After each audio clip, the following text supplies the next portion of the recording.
Hello, my Algebra 1 lab group. This is our video for Monday, August 24th. We're doing the distributive property, and that's whenever you're multiplying a number to a group of terms. So you are going to see a number on the outside of the parentheses like this. I'm going to put letters here for now. And then you're going to see a couple numbers here, but I'm using letters. So what you're going to do is you are going to take the number on the outside times the first term, and then you're going to take the outer number times the second term. And then we'll simplify those. So if they're two numbers, you can multiply them together. So the first example I want to do is this. I have 3 times x plus 4.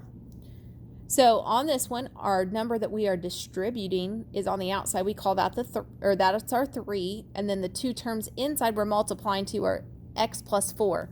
So we are actually going to take 3 times x, and then we are going to take 3 times 4. So 3 times x gives us 3x. 3 plus 4 gives us a positive 12. And since we have a term with a variable and a term that doesn't have a variable, which we call a constant, we cannot add those together. So this is as simplified as we can get. 3x times 4, or 3 times x is 3x, 3 times 4 is 12.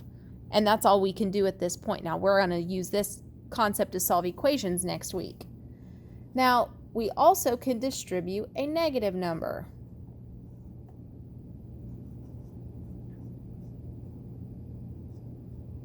All right, so on this one, we are going to take negative 2 times 5x, and then we are going to take negative 2 times 4, because negative 2 is the number that we distribute to both terms. So negative 2 times 5x gives us a negative 10x. Now a negative 2 times a positive 4, I only want you to write one symbol here. So if you have a negative 2 times a positive 4, that 2 times 4 is 8, and opposite signs tell us to make it a negative 8. And then again, we can't combine those because one has a variable and one doesn't. So just make sure when you watch your signs, we're taking a negative times a positive, and so a negative times a positive is a negative 8. All right, so I got a couple more for you, and then if you have additional questions, I will give you guys time to send me some emails, and I'll get those back to you. All right, so on this one, we're distributing a negative 5. So we have negative 5 times x. Now on this one, we are taking negative 5 times negative 7. So you got to watch the sign. The minus sign with the 7, we treat it as a negative. So when we multiply those, we get negative 5x. Now here, we have a negative 5 and a negative 7. And we learned last week that when we multiplied two negatives, that turned into a positive 35. So we put a plus. Negative 5x plus 35. We can't put those together because one's a constant and one has a variable, so we are finished. And last but not least, if you see just a minus sign,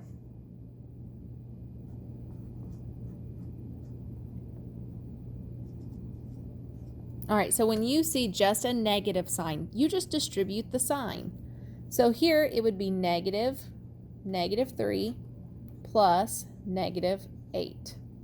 So here, two negatives would turn into a positive 3x. And then here, a negative times a positive turns into a negative 8. If you also want to treat that like a negative 1, you could put a 1 there and think about it. Negative 1 times negative 3 would be positive 3. Negative 1 times positive 8 would give us a negative 8. So you will see some problems like that on your work today. You are doing your assignment through Kami. So whenever you do an assignment through Kami, it will ask you to click on a link to open your assignment. It'll be a worksheet that you can draw or type directly onto the worksheet. And then when you hit submit in Kami, it automatically turns it in for you on Canvas. So when you hit submit, that is literally all you have to do.